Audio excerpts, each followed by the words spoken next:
Showtime. Okay, everybody, here we are again with the GMC. So, whenever we put this grill in, we noticed that the tab, if you know anything about these crappy GM grill designs, they have these little tab things that get out in there on the valance, and then they snap in, and then that's what holds your bottom of your grill in.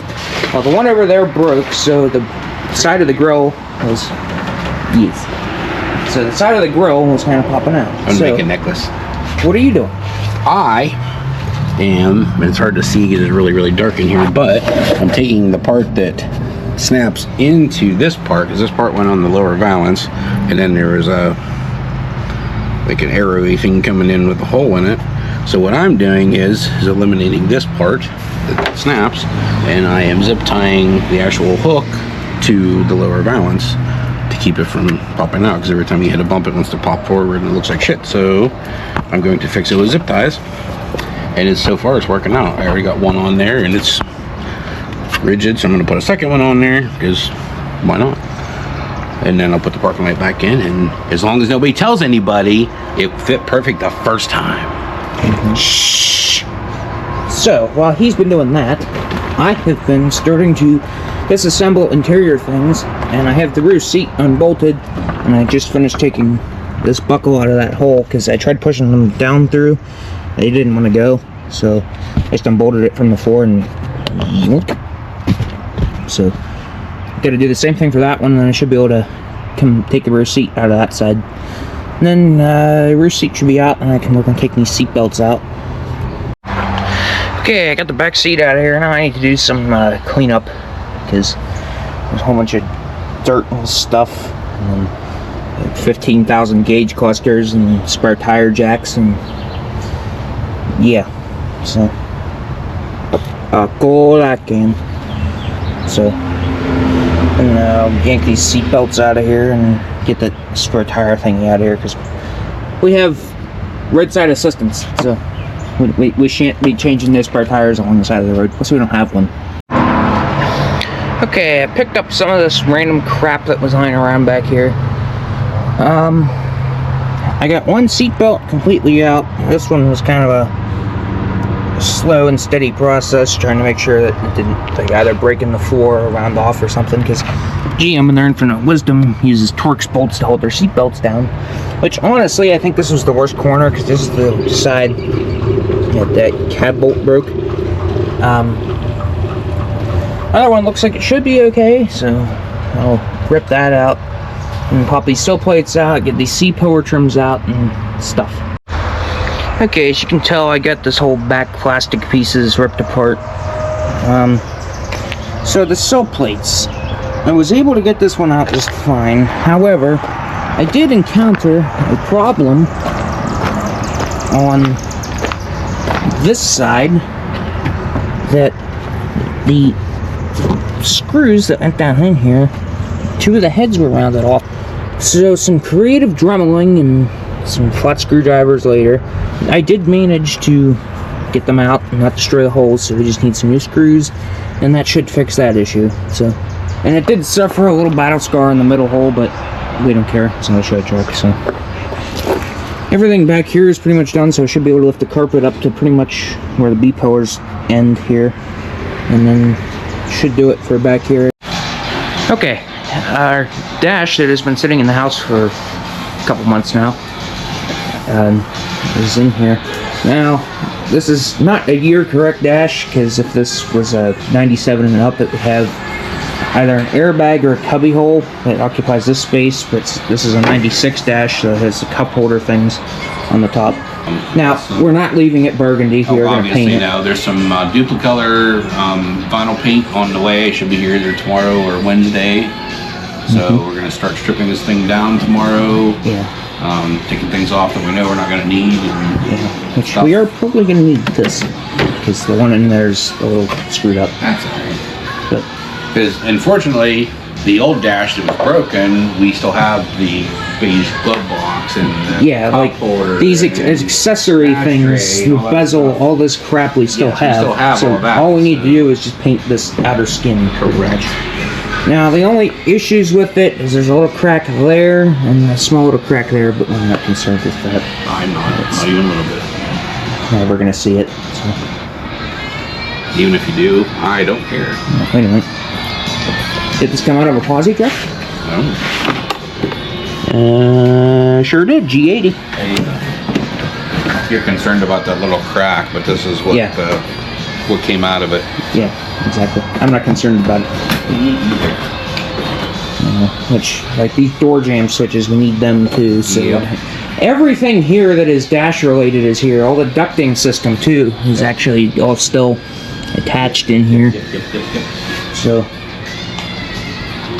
we can get rid of all this wiring harness crap because everything is still in that thing. So we just need to run wires to where they need to go and click, click, click. And it'll be. And then we'll have a fully functioning dash, and it won't look like such a shit show.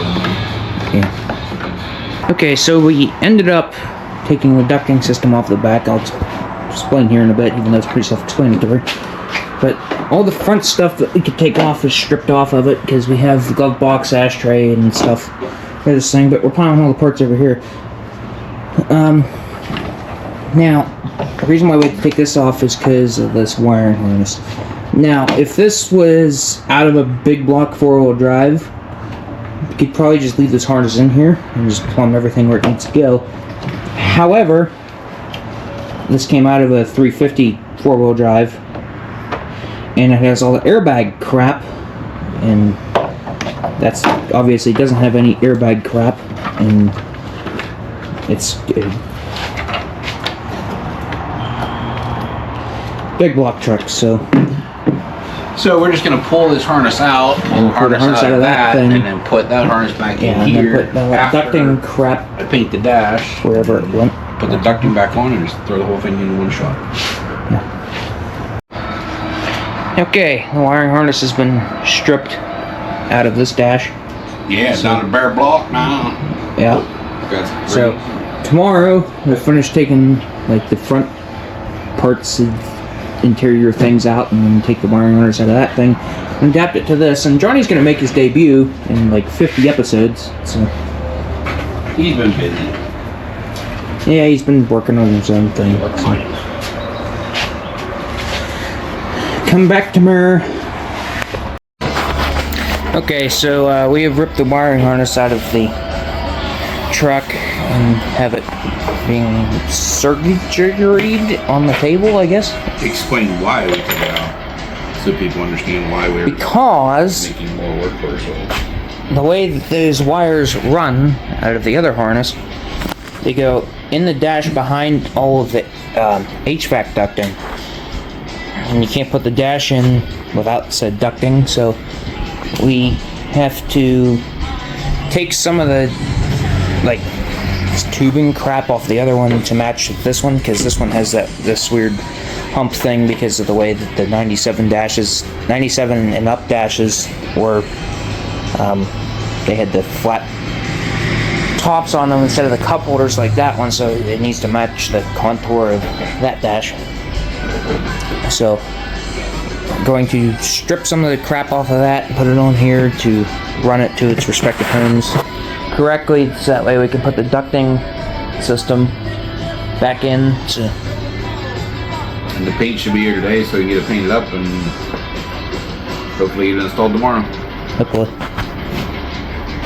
Now, one thing that we did have to do was that the headlight switch has two wires coming off of it that go up the A-pillar that are weirdly soldered into the other wires for some reason. Yeah, and there was a disconnect for them, so temporarily I have cut them. And they come out of this gray jalopy. Yeah. Somewhere. I know they're in here. Anyhow, so it's these two wires here. We don't know what these do, so we're just taping them off. But everything in the roof worked. Cab lights, dome lights, third brake light, everything worked. So right now I have some speaker wire here. I'm going to butt connector onto these two and label them which one's which, and then whenever it comes time to put this all together, put spades on the speaker wire and spades on that other wiring harness, and then we can just call it a day. However, it looks so much cleaner in here without all those wires going everywhere. Can't drive it though. because nothing's connected. So, we'll be back later. Okay, so a little context here. We now have the harness that came out of the truck inside the dash, and the ducting is all back in, and we have the wires ran where they're going to have to go. And we have it properly supported at the hind end with a Mountain Dew can. Hey, Or actually, no, I can't sit. No, you can't do that. The Valley don't. Valley don't. Yeah, copyright infringement. Wow. So. Yeah, because we're getting rich off this channel. So. Anyhow, so just mask off some of these connectors and blow some desert sand on it, which is not very. It's appearing to be a little lighter than we anticipated, but yeah, but you know what? We don't care. I bought 3 cans and I'm using it. I'm over it. Yeah. Hey, a wrong colored dash is better than no dash. This is true. But I'm tired of having no dash. Yeah, because it kind of sucks whenever you want to do something that's dash related and have to pick it up off the floor and do whatever you're gonna do. It's Valley don't. All right. Whatever, bro. So. Yeah. Yep. This is gonna be very much fun to try and put back together in the truck. I think it'll be alright. Okay, some other items like the sill plate over there and some other crap later, like that little HVAC duct thing there. The carpet is now stripped out of this thing, and honestly, the worst spots on the floor is right back there and up there, but I'm thinking that's because it was painted at one time, so it looks like it's moldy and burnt and crap. But honestly, this floor is in really nice shape, actually. At least on this side. There's a little bit of rust right there, but other than that, it's beautiful. So, it should be pretty solid, at least from that standpoint. You are in the process of painting the dash so that it can get slapped in tomorrow. Is this on the slap?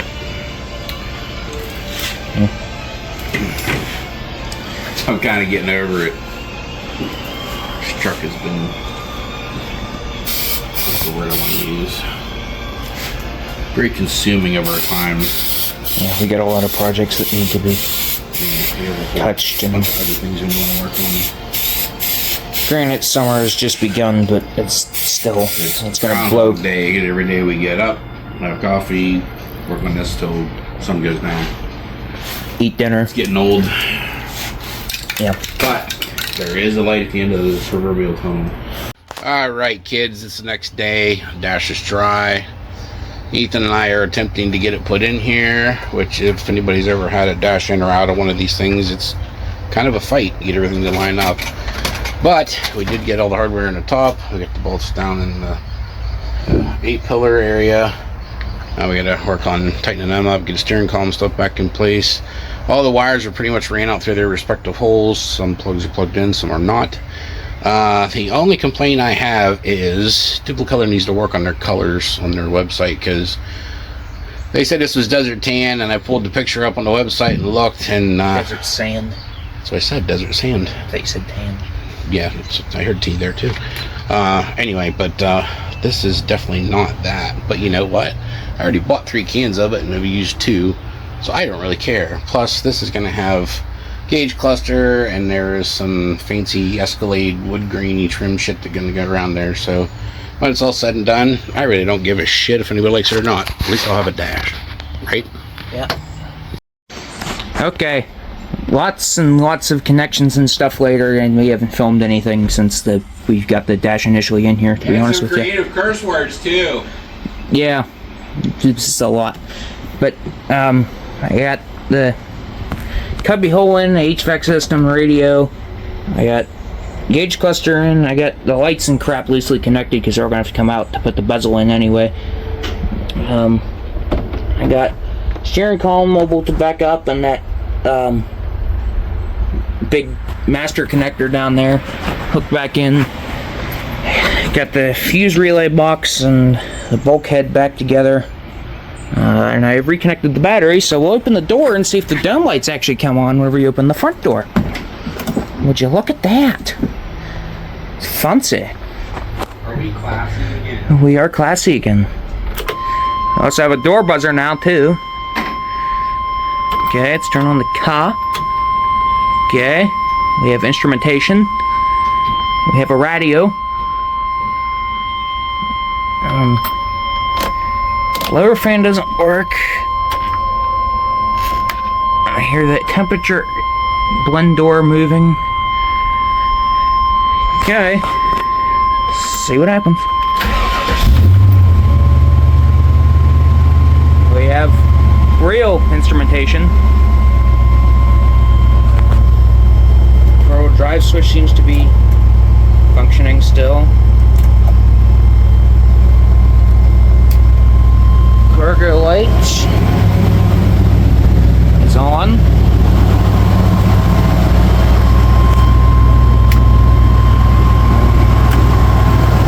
Headlights work.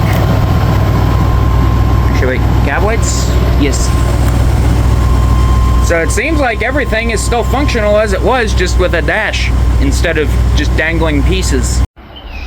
Okay, we need a new cover for the steering column because the other one, the holes for the bolts go in are broke. However, after last night's paintings, we have the new ashtray and cigarette lighter thing in. We have the two vents that go on the passenger side in the glove box with the registration card in it as well, instead of the center console. I also put on the plates that go underneath the steering column for your crotch heater, and we have a knee panel that they call it ready, and I'm gonna get the gauge cluster painted, or not gauge cluster, gauge bezel painted at some point. But I have also rebuilt the floor in the rusty spots with fresh new powder coated black metal.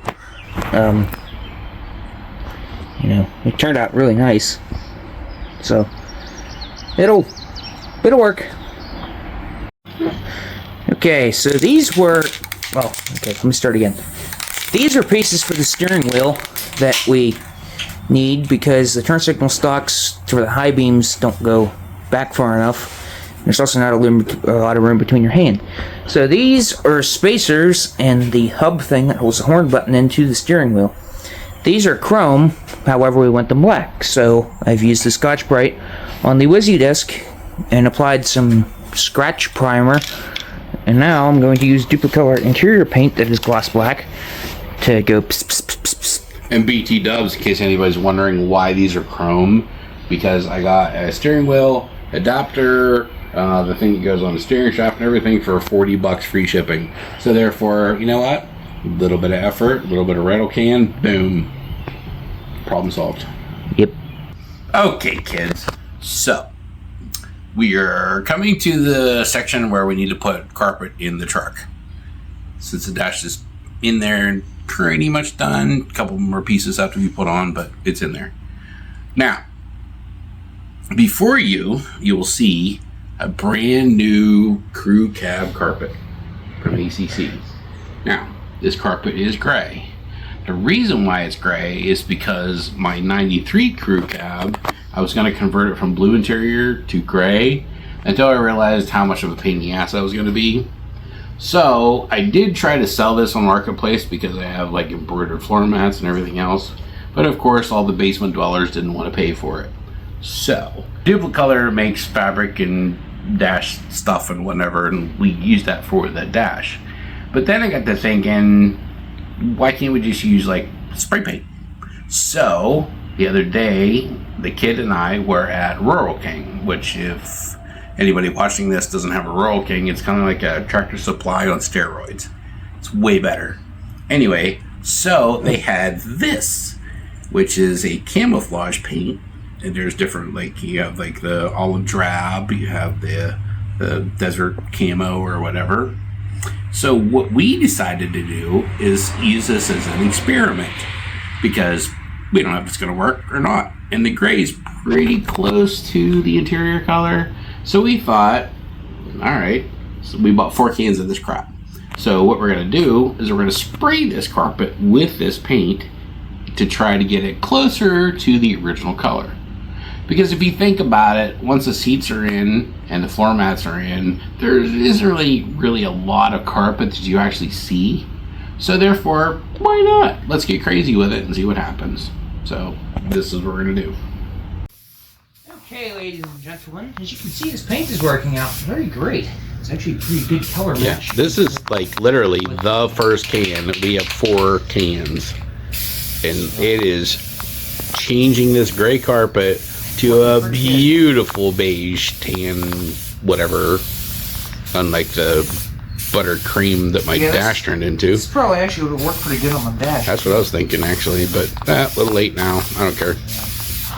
But yeah, so seriously, spray paint your carpet. Now, the longevity of it, I can't guarantee you that yet, but at least initial quality, it looks pretty good. Well, and longevity is a question. However, if you have floor mats and all the places your feet are, and your seats are bolted down and everything else, there shouldn't be a lot of wear and tear on the carpet that doesn't see foot traffic and whatnot. So therefore, this should work out really well. Should. So, yeah, give it a shot. Most you can do is screw it up, right? Yep.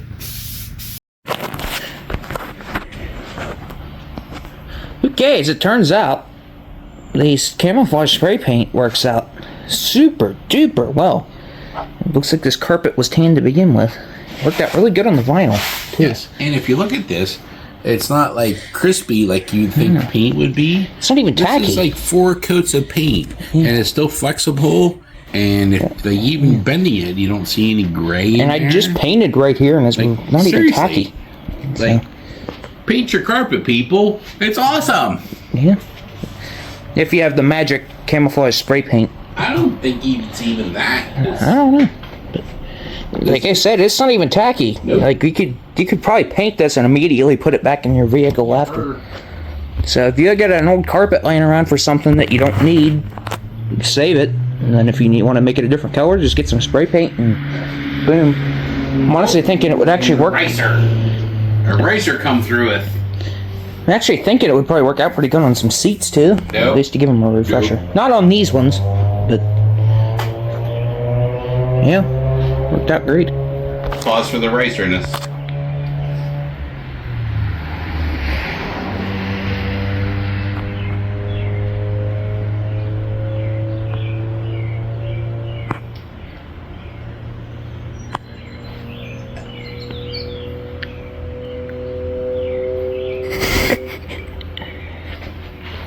Oh, he's backing out for the stop sign now. Oh, yeah. Yeah. So, anyhow, we will get this in tomorrow because we just don't have it in us today to put it in. But if it was earlier in the day, we probably would because, like I said, it's actually pretty much already dry. So, we will be back tomorrow and get this in and maybe get some seats in too. Okay, this seat has not been cleaned yet.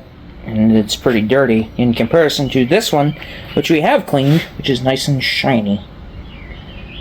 Shiny? Shiny, well... Clean. Yeah, just clean. It's just plain on clean. It's been a long day. It has been a long day. Okay, we got RCA cables running across the floor, some tape to hold them down, and that rear HVAC ducting system is also taped down too to keep them from moving. So now we're ready to slip the carpet in here and start making some holes to bolt things down. Okay, the carpet is in place and the seatbelt buckles for the front seats are bolted down, and we have one of the floor vents for the rear HVAC installed. So it's coming together. Alright, boys and girls. First of all, today is Father's Day, so happy Father's Day to all you dads out there. Hope you're out wrenching with your kids in the garage. Update on the interior we were working on today. So we got B-pillar trim in on that side. Passenger front seat is in. Center console is in. Let's see. We got the seat belts on both sides are in. Floor mat is in. It's faded, but at least it's clean because everything in here was absolutely atrocious. And there's an actual carpet under here now. You got a footprint on it, Brian. Whatever, it'll dry out. Anyway, oh, and the kick panel and stuff. So this quadrant of the crew cab is It's pretty buttoned up. Sill plate's on over there. So now we need to rinse and repeat on this side. And tomorrow we got to pick up a couple interior pieces, and then we'll finish this dash project. And then we'll move to the back. Okay, this side is all back together for now, so this half of the truck is mostly done except for the couple of dash things that need buttoned up. But like floor-wise, tomorrow, because we have the parts now, and I just painted some stuff. So we have tomorrow, then we leave for Arizona for a week, and then we'll be back for one day. Then we get to go get this thing tuned, filled back up. So should be done by then, I would think. Whenever we were putting this front end together, we said we were putting the fog lights on this thing, and as you can see, they are now functional. However, didn't really do it the right way, but we did it the good enough. We did it the good enough way. So down here is all the crap that's supposed to activate them, and then here I tied into the parking lights wire. It is a hot wire, and then I grounded it to the cruise control thing. So I just have the switch buried down in here, and it's pretty much always on. But for, let's say, for some reason you want to turn them off, you just click the switch. And then your parking lights still work, but those don't. So we're just gonna leave them on, because usually whenever we turn the parking lights on, those usually come on anyway. So just gonna click them on, and your parking lights, your fog lights come on in one shot. Or not. So, and with one swift motion of the headlight switch. And speaking of headlight switches, the gauge bezel has been painted and is now clipped onto its places. So all the switches and crap still work. So dashes, we got one more piece of the dash, and then the dash will be all together. Okay, new steering wheel column cover thingy-majiggy is on. After many fights trying to get the old one off the other column and getting the key tumblers out is honestly the worst part. And the new wheel is on with the painted spacer and stuff. And we have pretty responsive too, unlike the other ones. It's electric and it's a horn. Yeah, well, we know it's a horn. So, oh, crotch panel too. I'm pretty sure I addressed that. Well, boys and girls, sorry for the late upload of this video, but we've just spent the past week in Tucson, Arizona. Beautiful Tucson, Arizona. We actually have a place out here. We've been out here for the past week, enjoying the heat and having a blast. But unfortunately, we're just about ready to go to the airport to come back to Pennsylvania so we can finish the video. So if you've never been to Tucson, highly recommend it.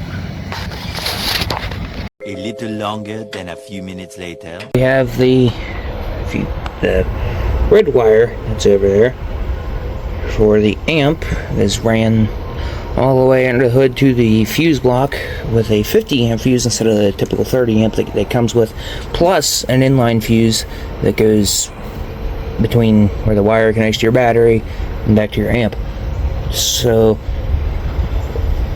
that's good to go. And this carpet thing that goes on your back wall is on as well. And now I'm going to lay this carpet back down and get it kind of tight where it needs to be and trim this so that way I can get the seat pillar on trim on this side on and the sill plate. So be back later.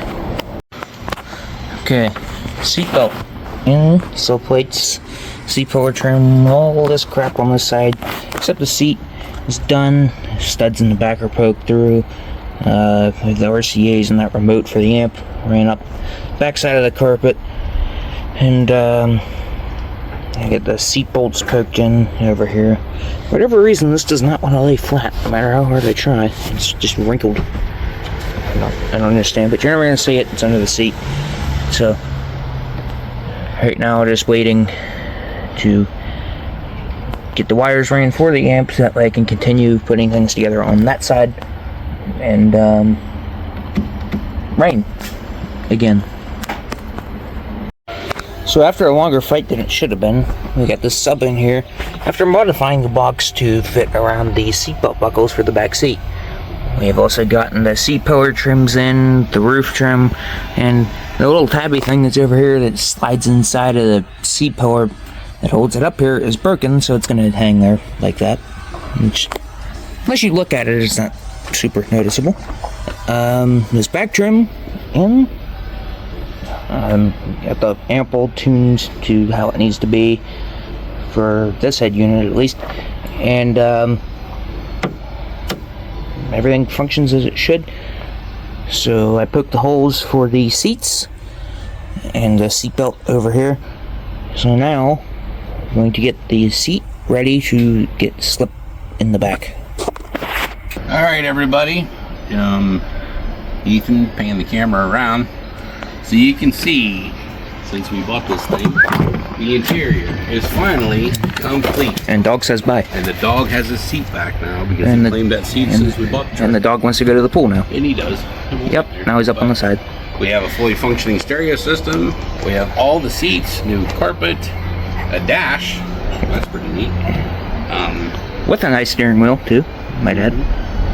So yeah, the truck's finally coming together. And sub is in place and fits very tight, but it still works. It fits. And it fits. Yeah, you just can't put that thing down anymore, but that's whatever. It doesn't have cup holders anyway. So anyway, hope you enjoyed this episode. The next one's going to be on the V8 S10. We have some modifications we need to make to that. So like, subscribe. See you back here soon.